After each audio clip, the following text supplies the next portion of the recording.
ನಮಸ್ತೆ ಬಲಿಷ್ಠ ಭವ್ಯ ಭಾರತದ ಮನೆಗಳಿಗೆ ವಾಸ್ತುಭವನ್ ವಾಸ್ತುವೇದ ವಿಜ್ಞಾನ ಯೂಟ್ಯೂಬ್ ಚಾನಲ್ಗೆ ಸ್ವಾಗತ ಸುಸ್ವಾಗತ. ಹೇಳ್ತಾ ಇರ್ತೀರ, ಭಾಳ ಜನ ಪ್ರಶ್ನೆಗಳನ್ನು ಕೇಳ್ತಾ ಇರ್ತೀರ. ಪ್ರಶ್ನೆ ಎಷ್ಟು ಸ್ಪಷ್ಟವಾಗಿರುತ್ತೋ ಅಷ್ಟು ಸ್ಪಷ್ಟವಾಗಿ ಉತ್ತರ ಸಿಗುತ್ತೆ. Okay, right.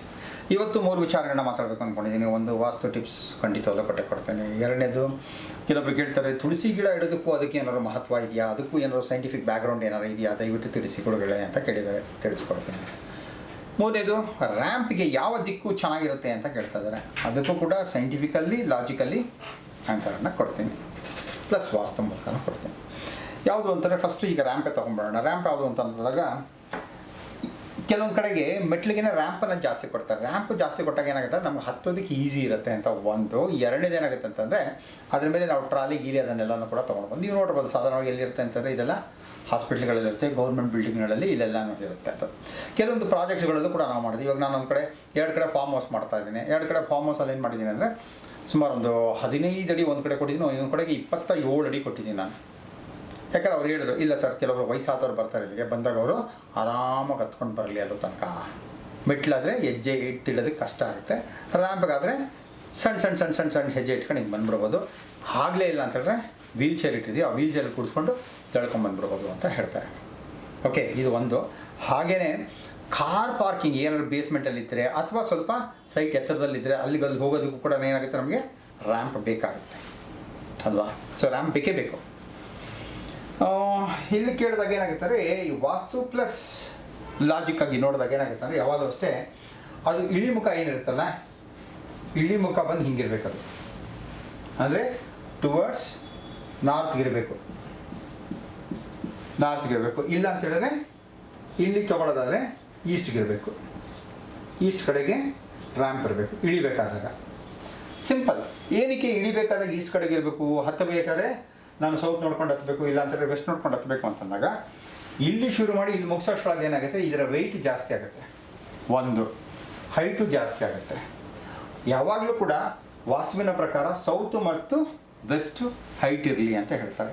ಯಾಕೆ ಅಂತಾರೆ, ಅದರ ಲಾಜಿಕ್ಕೆ ಬೇರೆ ಇದೆ. ಏನಂತಂದರೆ ಈ ಕಡೆಯಿಂದ ಬರುವಂತಹ ತೀಕ್ಷ್ಣವಾದಂಥ ಸೂರ್ಯನ ಶಾಖ ನಮಗೆ ಕಡಿಮೆ ಆಗಲಿ ಅನ್ನೋದಕ್ಕೋಸ್ಕರ ಮಾಡುವಂಥದ್ದು, ಅದು ಬಿಟ್ಟು ಬೇರೆ ಇನ್ನೇನೇನು ಅಲ್ಲ. ಅರ್ಥ ಆಯ್ತಲ್ಲ. ಸೊ ಹಾಗಿದ್ದಾಗ ನೀವು ಇಲ್ಲಾರು ಮಾಡ್ಕೋಬೋದು.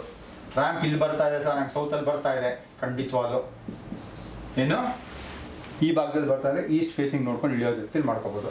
ಹಾಗೆ ಇಲ್ಲೆಲ್ಲ ಬರ್ತಾ ಇದೆ, ನಾರ್ತ್ ನೋಡಿಕೊಂಡು ಇಳಿಯೋ ರೀತಿಯಲ್ಲಿ ಮಾಡ್ಕೋಬಹುದು. ಅರ್ಥ ಆಯ್ತಲ್ಲ. ಸೊ ಈ ಥರ ಎಲ್ಲಿ ಬಂದರೂ ಕೂಡ ನೋಡಿಕೊಂಡು ರ್ಯಾಂಪು ಫೈನಲಿ ಇಳಿಬೇಕಾದಾಗ ಏನಾಗುತ್ತೆ ಅಂದರೆ ಐದರ್ ಈಸ್ಟ್ ಕಡೆಗೆ ಇಲ್ಲ ನಾರ್ತ್ ಕಡೆಗೆ, ಈ ರೀತಿ ಮಾಡ್ಕೊಳ್ಳೋದ್ರಿಂದ ವಾಸ್ತು ಕಂಪ್ಲೈಯನ್ಸ್ ಅಂದರೆ ವಾಸ್ತುವಿನ ಪ್ರಕಾರ ನಾನು ಮಾಡಿಕೊಂಡೆ ಅನ್ನೋಂಥದ್ದು ಬರ್ತದೆ. ರೈಟ್. ಮತ್ತೊಬ್ಬರು ಏನು ಮಾಡ್ತಾರೆ, ತುಳಸಿ ಗಿಡ. ನಾನು ಹೇಳಿದ್ದೆ ತುಳಸಿ ಗಿಡವನ್ನು ಎಲ್ಲೆಲ್ಲೆಲ್ಲ ಬಿಸಿಲು ಬೀಳುತ್ತೋ ಎಲ್ಲ ಕಡೆಯೂ ಇಡ್ಬೋದು ಅಂತ ಹೇಳ್ತಾ ಇದ್ದೀನಿ.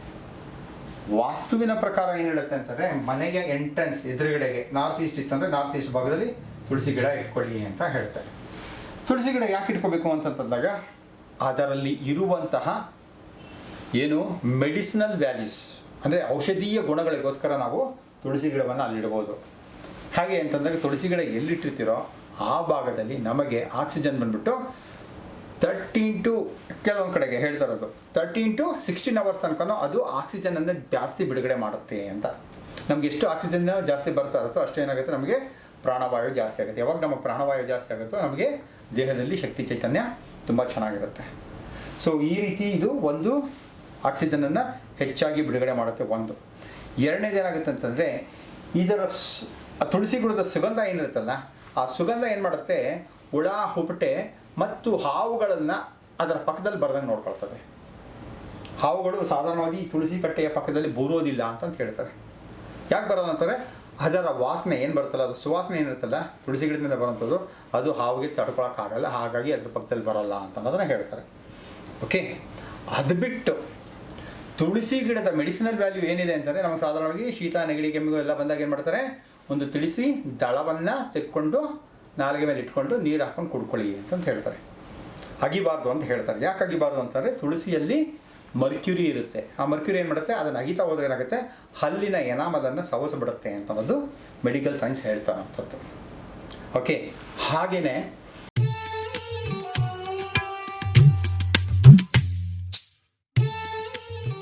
ತುಳಸಿ ಗಿಡದ ಸುತ್ತಲೂ ಆರ ಅಂದರೆ ಇದು ಬಯೋಮ್ಯಾಗ್ನೆಟಿಕ್ ಎನರ್ಜಿ. ಕೆಲವೊಂದು ಕಡೆ ಹೋದಾಗ ವಿಶೇಷವಾಗಿ ನಾವು ಪಾರ್ಕ್ಗಳಿಗೆ ಅಲ್ಲಿ ಇಲ್ಲಿ ಹೋದಾಗ ಏನಾಗುತ್ತೆ, ಮನಸ್ಸಿಗೆ ಉಲ್ಲಾಸ ತರ್ತದೆ, ಆನಂದ ತರ್ತದೆ. ಓಕೆ, ಮನಸ್ಸಿಗೆ ಏನೋ ಒಂಥರ ನೆಮ್ಮದಿ ಕೊಡ್ತದೆ. ಯಾಕೆ ಕೊಡುತ್ತೆ ಅಂತಾರೆ, ಅದರ ಸುತ್ತಲೂ ಇರುವಂಥ ಬಯೋಮ್ಯಾಗ್ನೆಟಿಕ್ ಎನರ್ಜಿ ಏನಿರ್ತದಲ್ಲ, ಆ ಬಯೋಮ್ಯಾಗ್ನೆಟಿಕ್ ಎನರ್ಜಿ ಏನು ಮಾಡುತ್ತೆ, ಅದರ ಎನರ್ಜಿ ಲೆವೆಲ್ ಜಾಸ್ತಿ ಇರುತ್ತೆ. ಅದರ ಒಂದು ವಾತಾವರಣದಲ್ಲಿ ನಾವು ಹೋದಾಗ ಏನಾಗುತ್ತೆ, ನಮಗೂ ಎನರ್ಜಿ ಜಾಸ್ತಿ ಆಗುತ್ತೆ. ನಮಗೆ ಎನರ್ಜಿ ಜಾಸ್ತಿ ಆದಾಗ ಏನಾಗುತ್ತೆ, ಖುಷಿ ಆಗುತ್ತೆ, ಸಂತೋಷ ಆಗುತ್ತೆ, ನೆಮ್ಮದಿ ಸಿಗುತ್ತೆ ಅಲ್ವಾ. ಸೊ ಈ ರೀತಿಯಲ್ಲಿ ಏನಾಗುತ್ತೆ, ತುಳಸಿ ಗಿಡದ ಅದೇನು ಹೇಳ್ತಾರೆ, ಸಾಧಾರಣವಾಗಿ ಹೇಳ್ತಾರೆ ಅಂದರೆ ಅದು ತುಳಸಿ ಗಿಡದ ಒಂದು ಆರ ಎಷ್ಟಿರುತ್ತೆ ಅಂದರೆ 12ರಿಂದ 16 ಅಡಿ ತನಕ ಹೋಗುತ್ತೆ. ಅಂದರೆ ತುಳಸಿ ಗಿಡ ಇಲ್ಲಿದೆ ಅಂತಂದರೆ ಇಲ್ಲಿಂದ 12ರಿಂದ 16 ಅಡಿ ತನಕ ಇಷ್ಟು ಪಾಸಿಟಿವ್ ಎನರ್ಜಿ ಇರುತ್ತೆ. ಇದರ ಸುತ್ತಲೂ ಪಾಸಿಟಿವ್ ಎನರ್ಜಿ 12ರಿಂದ 16 ಅಡಿ ತನಕ ಅದರ ಪಾಸಿಟಿವ್ ಎನರ್ಜಿ ಇರುತ್ತೆ ಅಂತ ಹೇಳ್ತಾರೆ. ಹಾಗೆ ಹಸುವಿನಲ್ಲೂ ಕೂಡ ಬಹಳ ಇರುತ್ತೆ. ಹಸುವಿನಲ್ಲಿ ಸುಮಾರು 36 ಫೀಟ್ ತನಕನೂ ಪಾಸಿಟಿವ್ ಎನರ್ಜಿ ಇರುತ್ತೆ ಅಂತ ಹೇಳ್ತಾರೆ. ಹಾಗಾಗಿ ನಾವೇನು ಮಾಡ್ತೀವಿ, ಗೋಮಾತೆಯನ್ನು ಪೂಜೆ ಮಾಡ್ತೀವಿ. ಯಾವುದು ನಮಗೆ ಒಳಿತನ ಮಾಡ್ತಾ ಇರುತ್ತೋ ಅದನ್ನೇ ಪೂಜೆ ಮಾಡುವಂಥದ್ದು. ನಾವು ಪ್ರಕೃತಿಯ ಆರಾಧಕರು ಅಲ್ವಾ. ಹಾಗಾಗಿ ನಮಗೆ ಅದು ಸದಾ ಒಳ್ಳೆಯದನ್ನು ಮಾಡ್ತಾ ಇರುತ್ತೆ. ತುಳಸಿ ಗಿಡನೂ ಹೀಗಿರುತ್ತೆ. ತುಳಸಿ ಗಿಡಕ್ಕೆ ವಿಶೇಷವಾಗಿ ಬಿಸಿಲು ಚೆನ್ನಾಗಿ ಬೆಳಿಬೇಕು. ಬಿಸಿಲು ಬಿದ್ದಷ್ಟು ಅದು ಚೆನ್ನಾಗಿ ಸೊಂಪಾಗಿ ಬೆಳೀತಾ ಇರ್ತದೆ. ಹಾಗಾಗಿ ಬಿಸಿಲು ಎಲ್ಲೆಲ್ಲಿ ಬೀಳ್ತಾ ಇರುತ್ತೋ ಅಲ್ಲೆಲ್ಲನೂ ಕೂಡ ಇಟ್ಕೋಬೋದು. ಇಲ್ಲೇ ಇಟ್ಕೋಬೇಕು ಅಲ್ಲೇ ಇಟ್ಕೋಬೇಕು ಅಂತ ಏನಿಲ್ಲ. ಎಲ್ಲಿ ಬಿಸಿಲು ಚೆನ್ನಾಗಿ ಬೀಳುತ್ತೋ ಅಲ್ಲಿ ಇಟ್ಕೊಳ್ಳಿ. ಎಲ್ಲೆಲ್ಲ ಓಪನಿಂಗ್ ಇರುತ್ತಲ್ಲ ಆ ಓಪನಿಂಗ್ ಭಾಗದಲ್ಲಿ ಅದು ಇಟ್ಕೊಳ್ಳಿ. ಆ ಓಪನಿಂಗ್ ಮೂಲಕ ಬರುವಂಥ ಗಾಳಿಗಳೇನು ಮಾಡುತ್ತೆ, ಇದರ ಪಾಸಿಟಿವ್ ಎನರ್ಜಿನ ತೊಗೊಂಡು ನಮ್ಮ ಮನೆ ಒಳಗೆ ಬರುತ್ತೆ. ಸೊ ಇದು ಸೈಂಟಿಫಿಕ್ಕಾಗಿ ತುಳಸಿ ಗಿಡವನ್ನು ವಾಸ್ತು ಪ್ರಕಾರ ಎಲ್ಲೆಲ್ಲಿ ಇಟ್ಕೋಬೋದು ಅಂತ ಅದನ್ನು ನಾನು ತಿಳಿಸ್ತಾರಂಥ ವಿಚಾರ. ಯಾರು ಕೇಳಿದ್ರು ಅವರಿಗೆ. ಸುಮಾರು ಜನ ಕೇಳ್ತಾ ಇರ್ತಾರೆ. ಅದನ್ನೇ ಏನು ಮಾಡ್ತಾ ಇದ್ದೀನಿ ಇವತ್ತು ನಿಮಗೆ ಟಿಪ್ಸ್ ಥರ ಕೊಡ್ತಾನೆ. ಮನೆ ಗಂಡಸರಿಗೆ ಧೈರ್ಯ, ಸ್ಥೈರ್ಯ, ಆತ್ಮಸ್ಥೈರ್ಯ ಬಂದು ಜೀವನದಲ್ಲಿ ಮುನ್ನುಗ್ಗಬೇಕು, ಮಾಡಬೇಕು, ಏನಾದರೂ ಸಾಧನೆ ಮಾಡಬೇಕು, ಛಲ ಬಿಡದ ತ್ರಿವಿಕ್ರಮನಂತೆ ಜೀವನದಲ್ಲಿ ಏನಾದರೂ ಸಾಧನೆ ಮಾಡಬೇಕು ಅಂತ ಯಾರಿಗೆ ಮನೋಭಾವ ಇರುತ್ತೋ, ಆದರೆ ಅವರಿಗೆ ಧೈರ್ಯನೂ ಇಲ್ಲ, ಸ್ಥೈರ್ಯನೂ ಇಲ್ಲ, ಆತ್ಮಸ್ಥೈರ್ಯನೂ ಇಲ್ಲ, ಜೀವನದಲ್ಲಿ ಏನಾದ್ರು ಸಾಧನೆ ಮಾಡಬೇಕು ಅಂದ್ಕೊಳ್ತಾರೆ ಆದರೆ ಮುನ್ನುಗ್ಗೋದೇ ಇಲ್ಲ ಅಂತಂದಾಗ ಇಂಥವ್ರಿಗೆ ಏನು ಪರಿಹಾರ ಕೊಡ್ತೀರಾ ಗುರುಗಳೇ ಅಂತಂದ್ಬಿಟ್ಟು ಸಾಕಷ್ಟು ಜನ ಕೇಳ್ತಾ ಇರ್ತಾರೆ.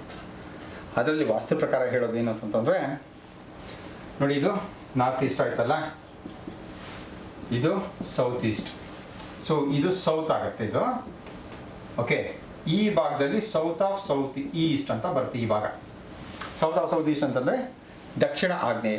ಈ ದಕ್ಷಿಣ ಆಗ್ನೇಯದಲ್ಲಿ ಯಾರು ಬೆಟ್ಟ ಹೊತ್ತ ಆಂಜನೇಯ, ವೀರಾಂಜನೇಯ ಅಥವಾ ಗದೆ ಹಿಡಿದರಂಥ ವೀರಾಂಜನೇಯನ ಒಂದು ಫೋಟೋವನ್ನು ಹಾಕಿ ಪ್ರತಿದಿನ ಅಲ್ಲಿ ಕೂತು ಯಾವ ಕಡೆ ತಿರಬೇಕು, ಅವರು ಇಲ್ಲಿ ಕೂತ್ಕೊಂಡು ಹಿಂಗೆ ನೋಡಬೇಕು, ಈಸ್ಟ್ ಕಡೆಗೆ ನೋಡ್ತಾ ಹನುಮಾನ್ ಚಾಲೀಸವನ್ನು ಕೇಳ್ತಾ, ಹನುಮಾನ್ ಚಾಲೀಸವನ್ನು ಪಠಣ ಮಾಡ್ತಾ ಹೋಗಿ ಹನುಮಾನ್ ಚಾಲೀಸದ ಅರ್ಥವನ್ನು ತಿಳ್ಕೊಳ್ತಾ ಹೋಯ್ತು ಅಂತಂದರೆ ಆ ಅರ್ಥಗಳೇನಿರುತ್ತಲ್ಲ, ಹನುಮಂತನ ಆ ಗುಣಗಾನಗಳು, ಅವನ ಗುಣಲಕ್ಷಣಗಳು, ಅವನ ಶಕ್ತಿ ಸಾಮರ್ಥ್ಯಗಳು, ಅವನ ಬುದ್ಧಿಶಕ್ತಿಗಳು, ವಿವೇಕ, ವೈರಾಗ್ಯಗಳು ಇವನ್ನೆಲ್ಲವನ್ನು ಕೊಟ್ಟಿರುವಂಥದ್ದು ಹನುಮಾನ್ ಚಾಲೀಸ.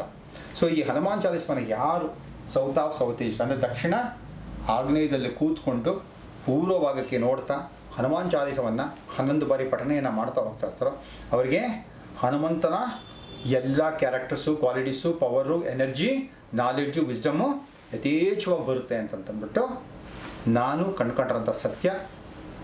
ನಾನು ಇದನ್ನು ಪ್ರಾಕ್ಟೀಸ್ ಮಾಡಿದ್ದೀನಿ ಒಂದು ಕಾಲದಲ್ಲಿ, ಹಾಗೆಯೇ ಸಾಕಷ್ಟು ಜನಕ್ಕೆ ಕೊಟ್ಟಿದ್ದೀನಿ. ಅವರೆಲ್ಲ ಪ್ರಾಕ್ಟೀಸ್ ಮಾಡಿ ತುಂಬ ಚೆನ್ನಾಗಿದ್ದಾರೆ. ಅವರೆಲ್ಲ ಕೆಲವರು ಏನು ಮಾಡಿದ್ದಾರೆ, ಜೀವನ ಪರ್ಯಂತ ಹನುಮಾನ್ ಚಾಲೀಸ ಹೇಳ್ತಾ ಇದ್ದಾರೆ. ಹಾಗಾಗಿ ಹನುಮಾನ್ ಚಾಲೀಸವನ್ನು ಈ ಭಾಗದಲ್ಲಿ ಕೂತ್ಕೊಂಡು ಹೇಳುವಂತಹ ವಿಶೇಷವಾಗಿ ಗಂಡಸರಿಗೆ ಧೈರ್ಯ, ಸ್ಥೈರ್ಯ, ಆತ್ಮಸ್ಥೈರ್ಯ, ಛಲ, ಬಲ, ವಿವೇಕ, ವೈರಾಗ್ಯ ಎಲ್ಲವೂ ಕೂಡ ಸಿಗುತ್ತೆ ಅಂತ ಹೇಳ್ತಾ, ಸಿಗಲಿ ಅಂತ ಬೇಡ್ಕೊಳ್ತಾ, ಭಗವಂತನಲ್ಲಿ ಎಲ್ರಿಗೂ ಆಯುಷು, ಆರೋಗ್ಯ, ಉಲ್ಲಾಸ, ಉತ್ಸಾಹ, ಅಷ್ಟೈಶ್ವರ್ಯಗಳ ಜೊತೆಗೆ ಸಿಗಲಿ ಅಂತ ಕೇಳ್ಕೊಳ್ತಾ ನಮಸ್ತೆ, ಜೈ ಹಿಂದ್.